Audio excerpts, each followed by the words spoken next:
Honestly, I'm so shell-shocked about the results that I haven't had a chance to really process how this could impact my financial future. And I just can't join the hysterical crying bandwagon, that's it. I don't really have any financial concerns. I think I'm just going to go about business as usual. I have no fears because I don't know what's coming. I can't sit and worry about the unknown. It's going to happen whether I worry or I don't worry. I'm willing to give the guy a chance, that's it. If it's no good, 4 years if I'm still alive, it'll be better or different. Yeah, I'm really wondering what the stock market's going to do and what's going to happen to pretty much all trade. That's like pretty major. I'm a bit worried about free trade overall, and that globalization will take a hit. I work in the wine industry, in wine sales, and I think the number one thing that I'm concerned about is volatility in trade. I think that right now there's been a great relationship with Europe, markets abroad, and we've seen the effect of that. I think I'm most concerned about the international relations that Trump will have with other countries, specifically the Trans-Pacific Partnership. I think that what happened with Brexit is a lot worse than anything that's going to happen with the election that we've just had. I try not to factor in macroeconomic events too much. So I am kind of worried about what's happening and what's going to happen. Like in the news this morning, they were talking about how everything's going to be fine. Everyone thought everything's going nuts this morning, and it didn't. So I don't know. I was just like kind of concerned a little bit. That eased me up a little bit, but I don't believe the news anyways. So I don't know. I don't know whether it's going up or down, and I don't know if it really makes a difference if it's going up or down.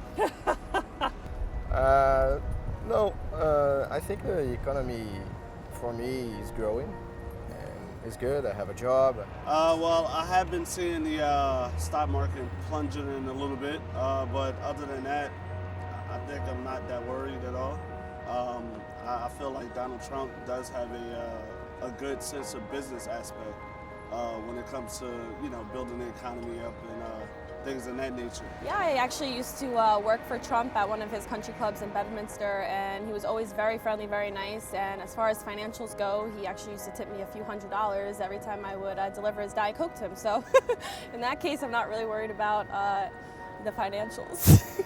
I think I'm a little nervous about the situation that now someone that's in charge didn't pay taxes for how many years, and now he's going to want me to pay taxes.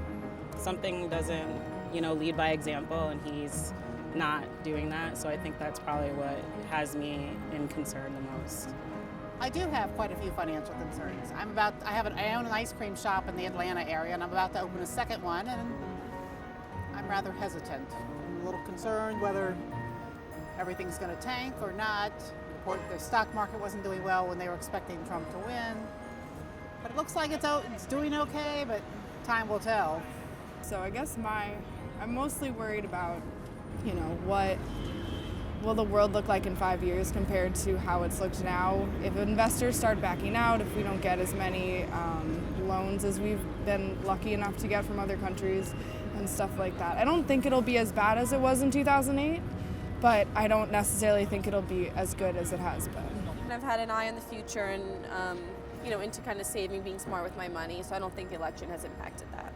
Anytime that there's uncertainty and change, it causes all kinds of cascades of things. So, my thing is I've learned to financially be certain in what I know I can do and generate, and let the chips fall from there, and just be smart and stay ahead of what's happening in investing in the markets, and I'm more of a conservative investor, so that's where I spend my time.